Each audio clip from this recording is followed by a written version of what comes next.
Hello, and welcome to another Story Explained video. Today we'll be looking at the complex story behind the terrifying survival horror game from Red Barrels, Outlast. This game terrified me, probably more than any other game I've played, with the use of the camera's night vision mode almost as scary as some of the enemies in the game. Sometimes, due to the level of fear experienced in this game, it's hard to keep track of the story when you're constantly running for your life.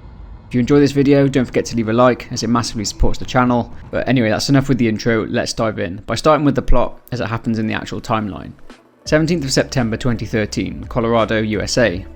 A man named Wayland Park is in a server room and is sending what appears to be a whistleblowing email to someone named Miles Upshur, saying that there's mass corruption going on at Mount Massive Asylum and at the Murkoff Corporation. Wayland is a programmer for Murkoff and he works on something called the Morphogenic Engine. He has witnessed things that have disturbed him and decides enough is enough. Wayland goes to fix something on the engine's cameras, and when he returns to the server room to get his laptop, his employer Jeremy Blair has found out about the email and has Wayland detained as an inmate, declaring Wayland to have resigned due to mental illness, and has Wayland exposed to tests on the Morphogenic Engine. During the time that he's been used as a test subject, an entity called the Walrider somehow gets free and triggers a full-scale riot at the asylum. Wayland manages to break free of his restraints, and after climbing through a gate, he finds out that he can use a shortwave radio to contact police. After evading a creepy cannibal named Frank, Wayland manages to get the radio, but is ambushed by Jeremy Blair, who destroys the radio before Wayland can use it.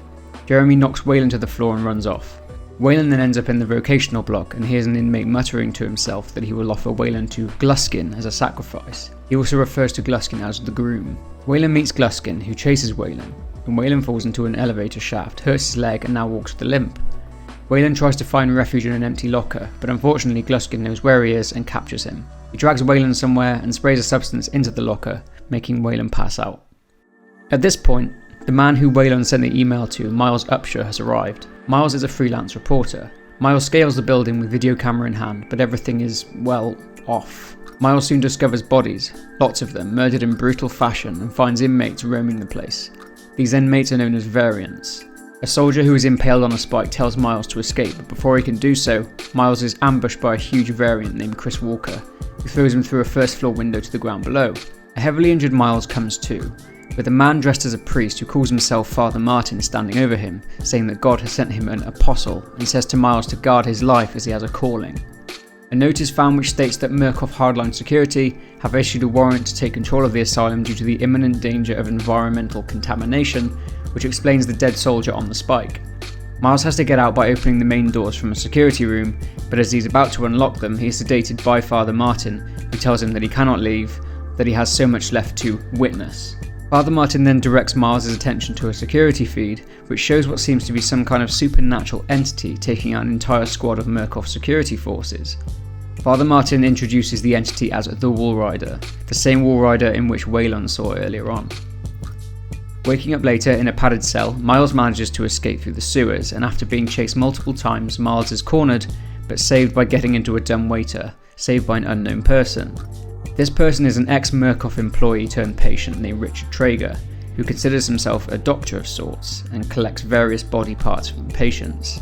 He cuts off 2 of Miles' fingers using some bone shears. Miles breaks free when Traeger leaves the room. Miles manages to escape, and after a brief struggle with Traeger in the elevator, Miles manages to kill Traeger by trapping him between 2 floors. Miles sees Father Martin again, who tells him that he has something to show him. In the asylum grounds outside, Miles has an encounter with the Walrider, which leaves him shaken. Miles eventually gets to the chapel and finds Father Martin nailed to a cross, and is set on fire, but not before providing Miles with the key to the elevator which he needed to be able to escape. However, instead of the elevator taking him to the exit, the elevator takes Miles to some sort of underground lab.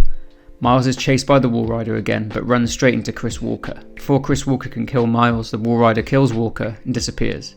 Miles ventures back through the lab, but comes across a very old, but very much alive Dr. Wernicke.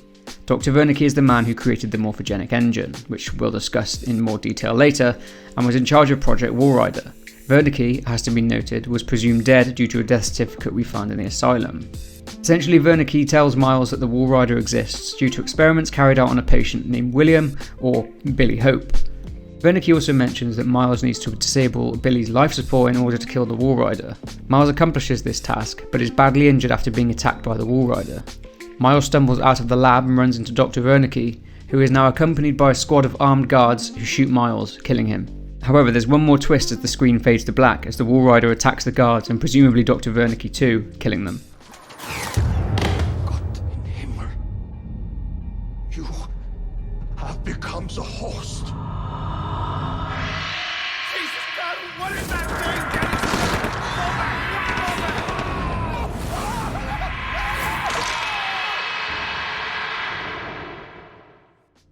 Now, 12 hours after being knocked out, this is where it gets really brutal. Weyland comes to. He sees an inmate being brutally tortured by Gluskin. He mutilates the man's genitals, trying to turn him into his bride. Really messed up. He tries to do the same to Weyland, but Gluskin is attacked by an inmate in the process, and Weyland is able to escape. Mid-escape, Weyland is caught again by Gluskin, who attempts to hang Weyland in a room full of hanging bodies. But due to Weyland putting up a fight, Gluskin loses control of the rope and ends up being impaled on a metal spike. Good riddance. Weyland makes his way through the asylum to escape, seeing the burning chapel through the window from the priest setting himself on fire earlier in front of Miles. He sees a group of Murkoff soldiers standing over Traeger's body, which has now been removed from the elevator shaft. Weyland makes it to the entrance to make his escape, but Jeremy Blair is there and stabs Weyland in the stomach. He mentions to Weyland that he can't escape because no one can know what happened there, but the Walrider shows up and kills Jeremy. Weyland manages to make it to Miles's truck, but he sees Miles walking towards the exit with the Walrider's dark mist all around him. Weyland drives through the gate and escapes. With Weyland fully recovered, he is sat at a computer again, about to upload footage of his ordeal to a leak site. A man named Simon Peacock is telling him the consequences of doing this, telling him that he will be Murkoff's #1 target, but Weyland presses upload anyway.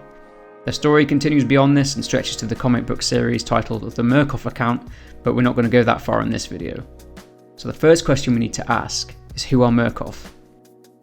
So we find out that Mount Massive Asylum was shut down due to scandal and government secrecy in 1971 and was reopened by Murkoff Psychiatric Systems in 2009 in order for them to pose as a charitable organisation. But why exactly was it shut down? Well, some of you will remember in the Visage Story Explained video from a couple of months ago, I spoke about MKUltra and the CIA mind control program, which was shut down in the late 1960s. Well, it turns out that Mount Massive Asylum was shut down due to MKUltra experiments being performed on the inmates of Mount Massive. We find a document from the 50s titled Hypnotic Homicide, which backs this up by detailing an experiment in which a patient's behaviour was changed to make them murder another patient and effectively erase their memory of the murder afterwards. A document from 1957 shows a request for budget for research into Dr. Wernicke's Project Walrider, whilst Wernicke was working for the US government in Los Alamos. Now, the scandal came in 1971 as the research carried out at the asylum caused it to be shut down, but along came Murkoff in 2009 to reopen it, posing as a charity called Murkoff Psychiatric Systems. Now, 2009 is the year in which Dr. Wernicke was registered as deceased according to his death certificate, and it also states that he is single with no surviving relatives. Now, is it possible that Wernicke was lured to the asylum by Murkoff under false pretenses to carry out his research? It's certainly possible, given the secrecy of this project, and the fact that Wernicke has no relatives making him perfect for the task. Murkoff also tend to incarcerate employees who threaten to expose Murkoff, as shown by what happened to Weyland. Another, an orderly called David Annapurna, was admitted as a patient by Richard Traeger. Remember that Traeger used to be a Murkoff employee. Traeger cited Annapurna as being unstable and that he would require treatment until his death. When escaping Traeger as Miles, we come across a man in a bed. Is that who this is? Could this be David Annapurna? Apart from meeting Dr. Wernicke at the end of the game, we get a few clues into who he is. Dr. Wernicke is a German doctor who worked alongside Alan Turing at one point in his career, writing a paper which brought him fame in the scientific community. It is implied through the game's documentation that he was working for Nazi Germany during the war and emigrated to the USA in 1949 after obtaining a visa from the State Department in the US. As for the reason he's in the USA, as mentioned, he worked for the US government in Los Alamos for decades before ending up in Colorado working on Project Walrider. He officially died many years earlier, but this was fabricated. As mentioned, I believe that's due to the fact that he was lured to the asylum under false pretenses by Murkoff. As well as this theory, we also find a document which details something called Project 63. This states that the US had some kind of poaching program in which many skilled people from countries the US had been at war with were employed by the US to take the advantage away from that nation. This does a lot to explain why Dr. Wernicke was brought to the US in the first place, given his brilliant scientific mind. Now, this machine, created by Dr. Wernicke, was designed to attach to the lucid dreams of people on the verge of insanity in order to control nanoswarms. The machine allowed those lucid dream states to be prolonged, allowing for the subject to control the Walrider. This engine was originally created for use by Nazi Germany. Now, the game is a bit foggy in telling us how the engine works, but we can gather from documents found in the game that patients are exposed and subjected to therapy sessions which trigger an extreme mental state. This is what they subject Weyland to before he breaks free from it. Wernicke states that the nature of the therapy is extremely taxing on the patient's sanity, and that only a patient who has witnessed enough horror is capable of activating the engine. You're saying the experiment needed A proximity to death, to overwhelming madness. Only a test subject who had witnessed enough horror was capable of activating the engine. Do you believe your test subjects achieved something supernatural? No. It needs to be mentioned as well that not every subject is receptive to the engine. Some patients develop deformities as a result. This produces the inmates known as the variants, such as Frank, Chris, Eddie Gluskin, and the other inmates. The engine is essentially a bubble in which the subject is placed. It's filled with fluid, and tubes inserted into the subject provide life support. The machine then feeds the subject with molecules, and those molecules fuse with the cells of the subject to create nanomachines, allowing the formation that becomes the Walrider. Project Walrider was created in order to create a perfect host for the Walrider, so the Walrider could become sentient. I guess to weaponize it and sell it for profit. Also referred to as the Swarm, the Walrider is the result of experimentation in the Morphogenic Engine. Essentially, the Walrider is a collection of nanites, which are nanoscopic machines which, when combined collectively, achieve great strength and considerable power. The Walrider is almost invisible to the human eye, but Miles is able to see it clearly through his camera. The only thing visible to the human eye is a black mist forming around the Walrider. It is extremely aggressive and violent, and very powerful judging on how easily it dealt with Chris Walker. The Walrider was viewed as a deity for Father Martin's cult and is worshipped, with Father Martin even sacrificing himself for the Walrider. Attributing a religious attachment to the Walrider wasn't the first time it happened.